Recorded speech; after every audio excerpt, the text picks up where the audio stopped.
Most women think attraction comes from beauty, attention, or knowing exactly what to say.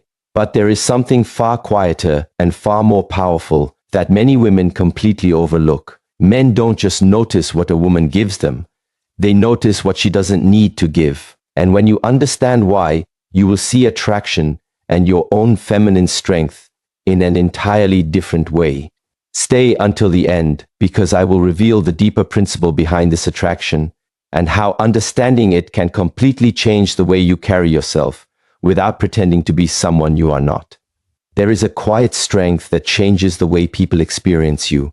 It does not come from having the perfect face. It does not come from wearing expensive clothes. It does not come from speaking louder than everyone else. And it does not come from learning how to make someone chase you. It begins much deeper. It begins with the way you see yourself when nobody is watching. Many women spend years trying to understand what men want. They study how to become more attractive, more interesting, more desirable. They wonder what to text, when to reply, how much attention to give, how much attention to withhold. They analyze every message, every pause, every change in behavior. But there is a question that is much more important. What happens when you stop measuring your value by another person's response? That is where self-respect begins. A woman who needs constant approval slowly gives other people the power to determine how she feels about herself. If he calls, she feels important. If he becomes distant, she questions herself. If he compliments her, she feels beautiful. If he ignores her, she wonders what is wrong with her. Her emotional state becomes connected to someone else's behavior. And this is exhausting, because when your sense of worth depends on another person, you are never completely free. You may look confident on the outside, but inside, you are waiting for permission to feel valuable. Self-respect breaks that pattern. Self-respect says, I appreciate your attention, but I do not need it to know who I am. It says, I enjoy being loved, but I will not abandon myself to keep someone beside me. It says, I can care deeply about you without making you responsible for my identity. This is not coldness. This is not arrogance. This is not pretending that you do not care. It is the opposite.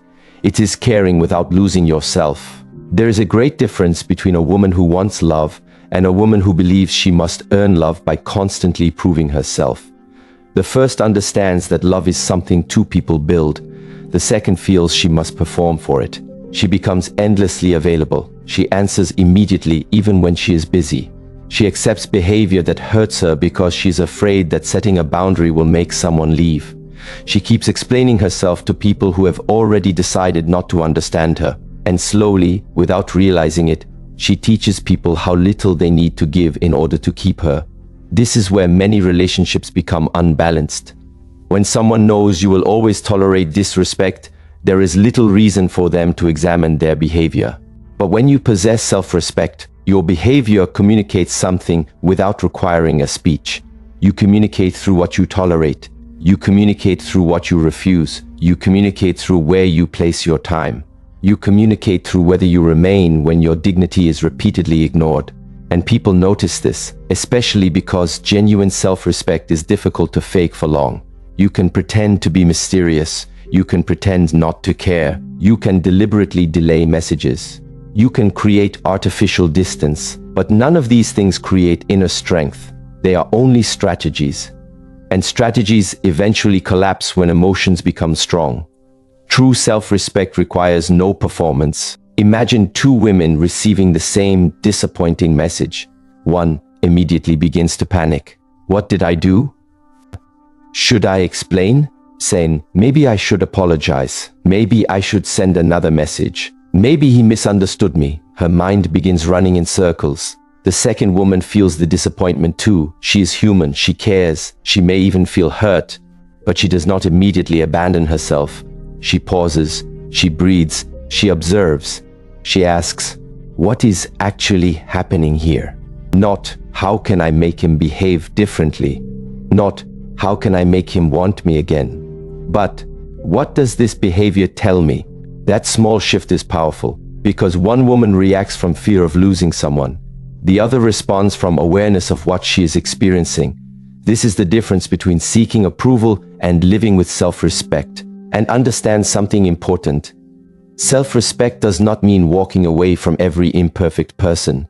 Nobody is perfect. People make mistakes. People misunderstand each other. People have difficult days. Self-respect is not about demanding perfection. It is about recognizing patterns.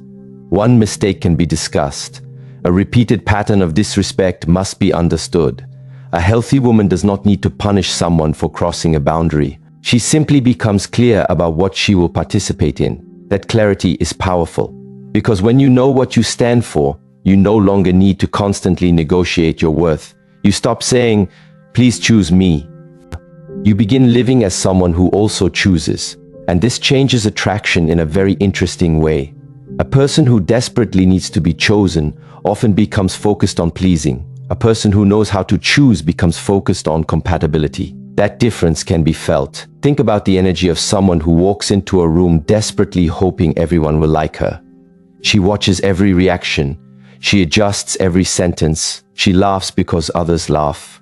She agrees because she fears disagreement. She changes herself depending on who is standing in front of her. Now think about someone who enters the same room with inner peace. She is respectful. She listens. She smiles. She can disagree without becoming hostile. She does not need everyone to approve of her. She is comfortable being herself. Which person feels more grounded? This is not about gender. It is human psychology. We are naturally drawn toward people who appear internally stable because stability creates safety. And this is why self-respect can become attractive without ever being used as a technique. You are not respecting yourself so that a man becomes obsessed with you. You respect yourself because your life becomes better when you do. If attraction comes as a result, it is a consequence, not the purpose. This distinction matters. The moment you start using self-respect as another strategy to control someone's feelings, you are still seeking approval. You have simply changed the method. Real transformation happens when you no longer need the result. You say what you mean, you honor your commitments, you protect your time, you care for your body, you develop your mind, you maintain friendships, you pursue meaningful work, you enjoy your own company, you do not disappear into a relationship. And when someone enters your life, they add to an already existing world. They do not become the entire world. That is a completely different foundation for love. There is also another side to self-respect that many people overlook. It means respecting your own no. If you say you will not accept something but repeatedly accept it because you are afraid someone will leave, your boundary becomes only a sentence. A boundary without action is merely a request. You do not need to threaten. You do not need to lecture. You do not need to create drama. Sometimes the strongest response is simply changing your participation. This is where quiet strength appears. The woman who knows her value does not need to convince everyone of it. She demonstrates it through her choices. And there is something deeply peaceful about that. You stop chasing explanations from people who are unwilling to communicate. You stop begging for attention. You stop trying to prove that you deserve basic respect. You stop confusing emotional struggle with emotional depth. You begin asking better questions. Does this relationship bring peace or constant confusion? Can I be myself here? Can we communicate honestly? Do my needs matter? Do I respect the person I become around this person? That last question is especially powerful, because sometimes the problem is not simply who someone else is. The problem is who you become when you are afraid of losing them. If you become anxious, controlling, silent, desperate, or constantly suspicious, you must look inward, not to blame yourself, to understand yourself. Fear reveals where attachment has become stronger than awareness, and awareness gives you the opportunity to return to yourself. That is the deeper meaning of self-respect. It is not standing above others, it is standing firmly within yourself. And once a woman develops that inner foundation, something else begins to change. She no longer needs to chase attention because her life already contains meaning. She no longer needs constant reassurance because she has learned to reassure herself. She no longer needs to manipulate distance because she naturally has a life beyond the relationship. And this leads directly into something even deeper. Because self-respect protects your identity, but there is another force that protects your emotional freedom. That force is emotional independence. And when you understand the difference between needing someone and choosing someone, the entire experience of attraction begins to look different. 2. Why emotional independence creates magnetic presence. Emotional independence does not mean that you do not need anyone. Human beings need connection. We need friendship. We need affection. We need belonging. We need people with whom we can share our joys and our difficulties. Emotional independence means something more subtle. It means you can love someone without making them responsible for your inner stability. You can miss someone without falling apart. You can care about someone's opinion without allowing it to define you. You can experience rejection without turning rejection into a judgment about your entire identity. And perhaps most importantly, you can be alone without feeling that something is wrong with you. This is where many people become uncomfortable. They confuse loneliness with being alone, but they are not the same. Loneliness is the painful feeling that you are disconnected. Being alone is simply the physical experience of your own company. One can be surrounded by hundreds of people and still feel lonely. Another can sit quietly by herself and feel deeply connected to life. The difference is internal. A woman who is emotionally independent does not need another person to constantly regulate her emotions. If someone becomes distant, she does not immediately chase. If someone becomes interested, she does not immediately build an entire future in her imagination.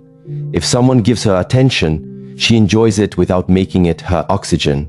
If someone withdraws attention, she notices it without losing herself. There is an enormous amount of strength in this, because when you stop needing another person's behavior to determine your emotional state, you become much harder to manipulate. Someone cannot easily control you with silence if you are comfortable with silence. They cannot easily control you with withdrawal if you know how to stand on your own. They cannot easily control you with approval if you have learned to validate yourself. And this is one reason emotional independence can create a powerful presence. Not because it is a trick, because desperation has disappeared. Think about the difference between holding someone's hand because you want to and holding someone's hand because you are terrified they will leave. The physical action may look identical. The inner energy is completely different. One comes from choice, the other comes from fear. People often feel that difference without being able to explain it. This is why trying too hard to appear attractive can sometimes have the opposite effect. When you are constantly thinking, how do I make him like me? Your attention leaves the present moment. You are no longer experiencing the person. You are managing their perception of you. You are performing, and performance creates tension. But when you are emotionally independent, you can actually listen.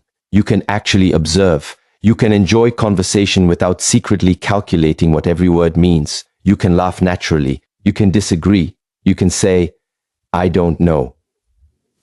You can say, I don't agree. You can say, I need time to think. You can say, that doesn't work for me. You do not have to maintain an image. You are simply present, and presence is powerful. Many people are physically present but mentally somewhere else. They are thinking about the past. They are predicting the future. They are wondering whether someone likes them. They are comparing themselves to someone else. They are waiting for a message. Their body is here, but their mind is somewhere else. Emotional independence brings the mind back. It says, I am here. I am breathing. I am listening. I do not need to control this moment. I can allow reality to reveal itself. Second, this is a form of strength that does not look aggressive. It looks calm, and calmness is often misunderstood. People think confidence must be loud, but real confidence can be extremely quiet. A mountain does not need to announce that it is strong. A tree does not need to explain why it stands. It simply remains rooted. The same is true of a person who has developed emotional independence. She does not need to prove that she is independent. Her life shows it. She has interests outside romance. She maintains meaningful relationships. She develops skills. She takes care of responsibilities. She has dreams. She has standards. She has moments of solitude. She knows what brings her peace. So when love arrives, she does not approach it with the question, What can this person give me? She can ask something more mature. What can we create together? That is a completely different relationship dynamic. Need creates pressure, choice creates freedom. When two people choose each other freely, there is room to breathe, and healthy love requires room to breathe. You cannot hold water in a closed fist. The tighter you squeeze, the faster it escapes. Relationships can be similar. The more you try to control another person's feelings, attention, time, and behavior, the more tension you create. Emotional independence teaches you another way. You communicate your needs, you express your feelings, you listen to the other person, then you allow them to make their choices. This is difficult because control often disguises itself as love. I just want to know where you are. I just want reassurance. I just need you to prove that you care. Sometimes these are genuine needs, but sometimes underneath them is fear. And fear asks for certainty that life cannot provide. No relationship can guarantee that someone will never change. No relationship can guarantee that someone will never leave. No relationship can guarantee that you will never experience pain. The attempt to eliminate all uncertainty can destroy the very intimacy you are trying to protect. Emotional independence accepts a difficult truth. Love always contains some uncertainty. You can love wisely without demanding absolute guarantees. You can trust while still maintaining awareness. You can open your heart while keeping your feet on the ground. This is maturity. And it is also why a woman with emotional independence often feels different from someone who is constantly seeking reassurance. She does not create unnecessary emotional storms. She does not need every silence to be filled. She does not interpret every small change as a catastrophe. She gives situations time to reveal themselves. That does not mean she ignores red flags. Quite the opposite, because when you are emotionally independent, you can see more clearly. Desperation makes people overlook reality. They see what they hope is true. Independence allows you to see what actually is true. You can say, I love this person, but this behavior is not healthy for me. I care about him, but I cannot make his choices for him. I want this relationship, but I will not destroy myself to keep it. That is strength. And notice how different this is from playing hard to get. Playing hard to get says, I will withdraw so you chase me. Emotional independence says, I will not abandon my life just because I want you. One is manipulation, the other is maturity. One is designed to create a reaction, the other is built on inner stability, and this distinction should remain in your mind. Never turn your healing into another dating strategy. Never become independent merely to become more desirable. Become independent because your peace is worth protecting. If someone is attracted to that peace, beautiful. If someone is not, you still have your peace. That is the freedom. When you reach this point, attraction stops being something you desperately pursue. You begin to understand that the strongest presence often comes from a person who is not trying to create an impression. She is simply living in alignment with herself. She speaks when she has something meaningful to say. She remains silent when silence is wiser. She gives affection without begging for it in return. She walks away from disrespect without needing revenge. She accepts love without making it her identity. And she understands something many people learn only after years of emotional struggle. You cannot control whether someone chooses you, but you can control whether you abandon yourself while waiting to be chosen. That realization changes everything. Because when you stop chasing approval, you begin developing presence. When you stop fearing solitude, you begin developing freedom. When you stop trying to control another person's feelings, you begin understanding your own. And when you become comfortable within yourself, something remarkable happens. You no longer enter relationships asking, how can I make this person stay? You enter asking, can we meet each other here with honesty, respect, freedom, and peace? That is where attraction becomes something deeper than appearance. It becomes recognition. One person recognizes another person who is not desperately searching for completion. Two complete human beings meet. not because they need each other to survive, but because they genuinely value what they can share. And once you understand this, you are ready to see the next layer. Because self-respect tells you what you will no longer sacrifice, and emotional independence teaches you how to remain yourself while loving deeply. But there is another subtle force that determines whether a connection becomes meaningful or merely becomes a game of attention. It is the difference between being desired for your availability and being valued for your presence. The difference between attention and genuine connection.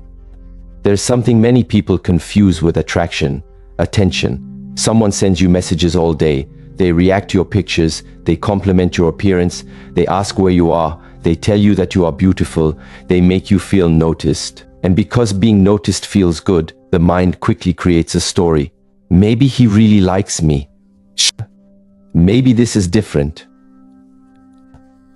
Maybe I have finally found someone who sees my value. But attention and connection are not the same thing. Attention says, I notice you.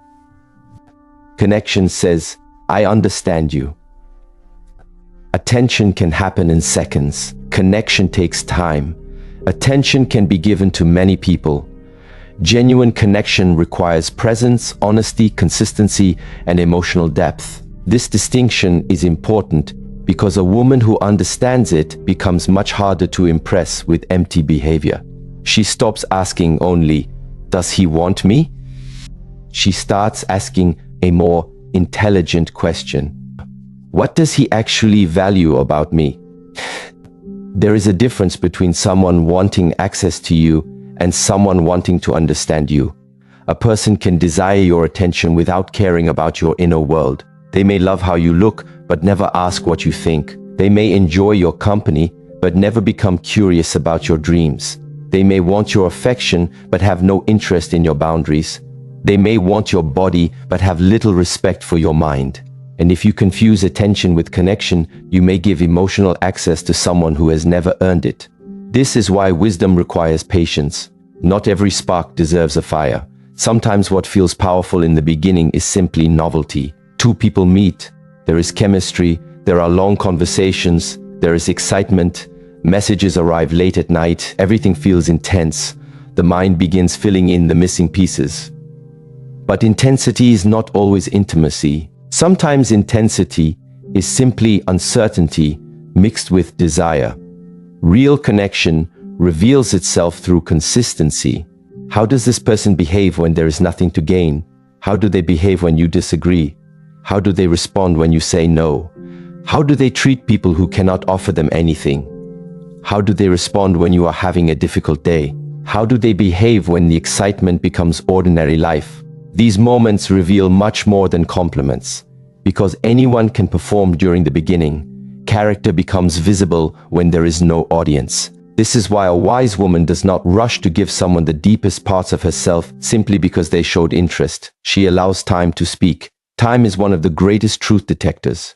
You do not have to interrogate someone to discover who they are. Observe, listen, notice patterns. A person will eventually reveal their values through repeated behavior.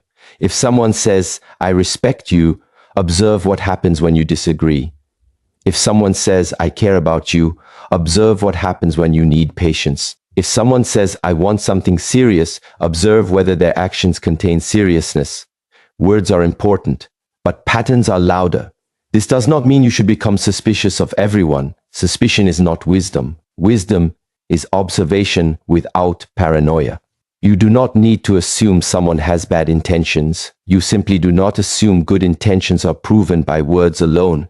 This gives you peace. You allow people to reveal themselves naturally, and this is where a woman becomes much more grounded. She does not need to chase clarity. She allows behavior to create clarity. Imagine a man becomes extremely attentive whenever he wants something from you. When he needs your attention, he becomes affectionate. When you give him what he wants, he disappears. Then, when he wants attention again, he returns. A woman who is addicted to attention may focus on the beautiful moments. She remembers the compliments. She remembers the chemistry. She remembers how special he made her feel. A woman who understands connection looks at the entire pattern. She asks, is there consistency? Is there mutual effort? Is there respect? Is there emotional responsibility? That is a much stronger form of intelligence, because attraction can make you focus on what you want to see. Wisdom teaches you to see what is actually there. And this brings us to another important principle. Do not confuse being desired with being valued. Someone can desire you intensely and still not know how to value you.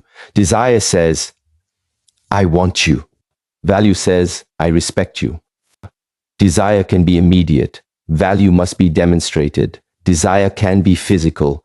Value includes emotional, intellectual, and human respect. A woman who understands this stops using male attention as proof of her worth. She can receive a compliment and simply say, thank you. Or she does not build her identity around it. She can enjoy someone's interest without immediately handing over her emotional center. She can be flattered without becoming attached. That is emotional maturity. There is another reason this matters. When you are constantly seeking attention, you become vulnerable to intermittent reinforcement. Sometimes someone gives you a great deal of affection, then they disappear, then they return, then they become distant again. The uncertainty can make the connection feel stronger than it actually is. Your mind starts waiting for the next moment of affection. And because the reward is unpredictable, you may become even more emotionally invested. This can feel like passion. But sometimes it is simply a cycle of anticipation and relief. Real connection feels different. It does not mean there are never difficult moments. Of course there are. But there is an underlying sense of safety. You do not constantly wonder where you stand. You are not forced to decode every message. You are not spending your nights analyzing a 3-word reply. There is communication. There is mutual effort. There is room to breathe. This is why a woman should never measure the depth of a man's attraction by the intensity of his pursuit alone. A man can pursue because he is curious, because he is lonely, because he wants validation, because he enjoys the chase, because he wants physical intimacy, because he genuinely likes you. The behavior itself does not tell the entire story. What happens after the pursuit is what matters. Does he remain respectful? Does he remain consistent? Does he become more interested in your character? Does he care about your thoughts? Does he remember what matters to you? Does he respect your pace? Does he support your growth? Does he communicate when things become difficult? These are the questions that separate attention from connection. And there is something beautiful about not rushing to answer them. You do not need to force a relationship into existence. Let it unfold. If someone is genuinely interested, time will not destroy genuine interest. Time will reveal it. This is why patience is not passivity. Patience is observation. It is the ability to remain present without forcing an outcome. You do not need to chase someone into choosing you. You do not need to perform a personality that is not yours. You do not need to become endlessly available. You simply remain authentic and observe whether the other person meets you with the same sincerity. This also changes how you think about rejection. If someone loses interest, it does not automatically mean you were not attractive enough. Sometimes people are simply incompatible. Sometimes their priorities are different. Sometimes they are not emotionally ready. Sometimes they want something you do not want. Sometimes two good people are simply not good for each other. Rejection can hurt, but it does not have to become humiliation. You can say, "This person did not choose me," and then say, "That does not mean I am not worthy of being chosen." Those are two completely different statements. One describes reality, the other attacks identity. A wise woman does not turn every disappointment into a judgment against herself. She learns, she observes, she grows, and she continues. This is what makes her presence increasingly powerful. She does not need everyone to stay. She needs the right people to be capable of meeting her with honesty. And that brings us naturally to something even deeper.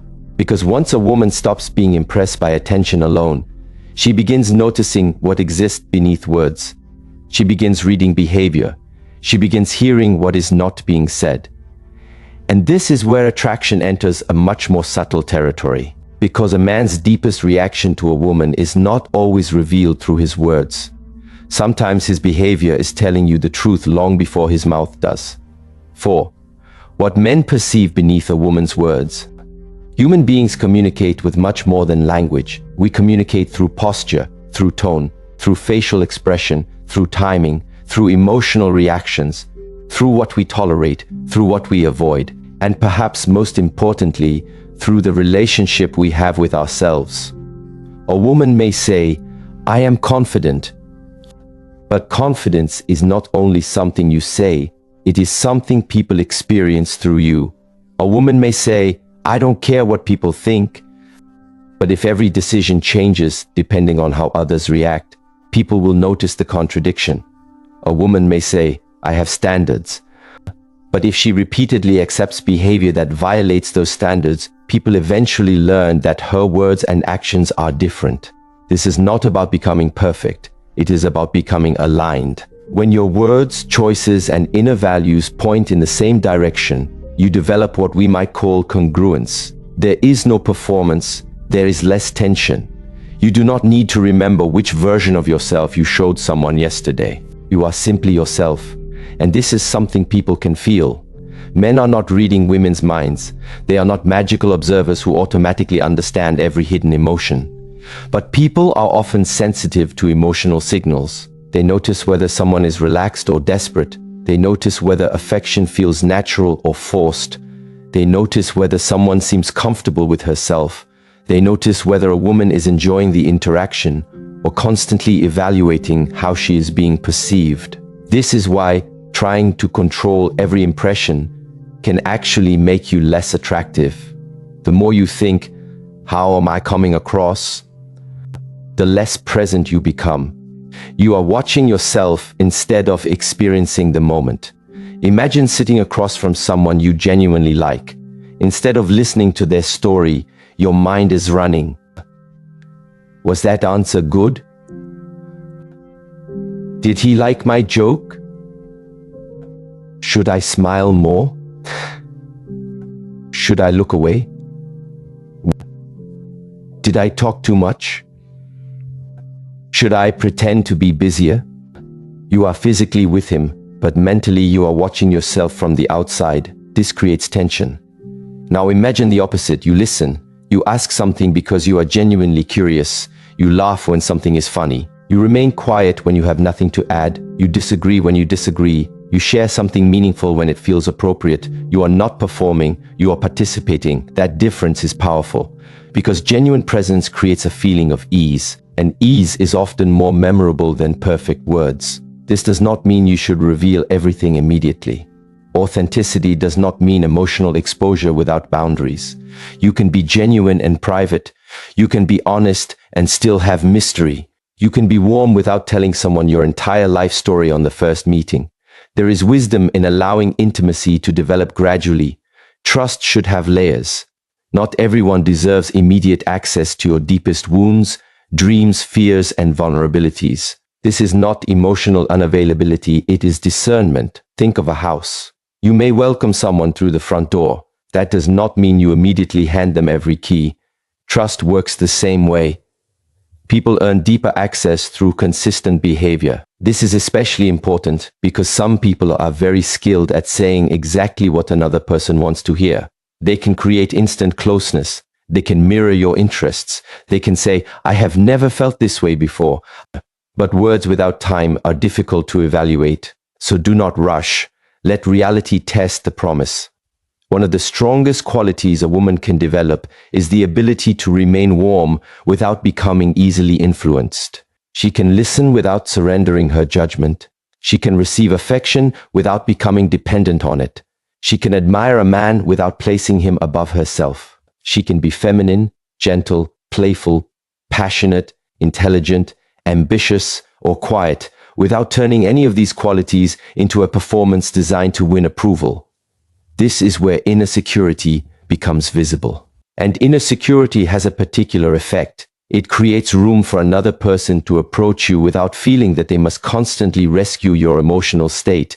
A healthy relationship is not one person constantly regulating the other. It is two people learning to regulate themselves while supporting one another. That distinction is enormous. If every disagreement becomes a crisis, the relationship becomes exhausting. If every delayed message becomes evidence of betrayal, there is no peace. If every difference of opinion becomes a threat to the relationship, honesty disappears. But when two people can tolerate discomfort, they can communicate. They can say, "I did not like that. I understand your point, but I see it differently. I need some time. I am hurt. I want to talk about this." These statements are simple, but they require